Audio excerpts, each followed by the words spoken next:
Guys, magandang tanghali sa inyong lahat guys. At ito ang ating luto for today lunch na nagsasarapang mga menu. Ang ating paboritong nire-request sa atin, ang ating fried chicken. And then ang ating hipon, sweet spicy sauce. And then ang aking bangus na ginisa ko sa luya at saka kamatis, may toyo at sokra. At saka ang ating gulay pampahaba ng buhay. Ayan ang ating menu for lunch today. Ayan. Napakasarap na mga ulam natin sa araw-araw talaga guys.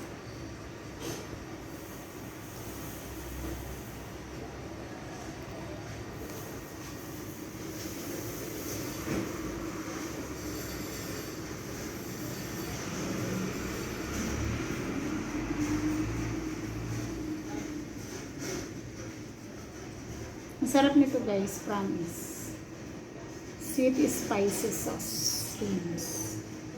Ito masarap din. I-try nyo ko yung igawa ito guys. Napaka-simple lang. Ipa-fry nyo muna yung fish nang hindi masyadong luto. And then igigisa nyo sa toyo. At sa sibuyas, ay sa bawang toyo, sibuyas at luya, kamatis. Ayan, lalagyan nyo ng suka at saka asin. Ayan.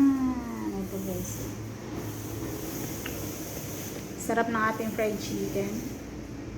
Napapatakam ako sa sarap. Ngayon naman guys.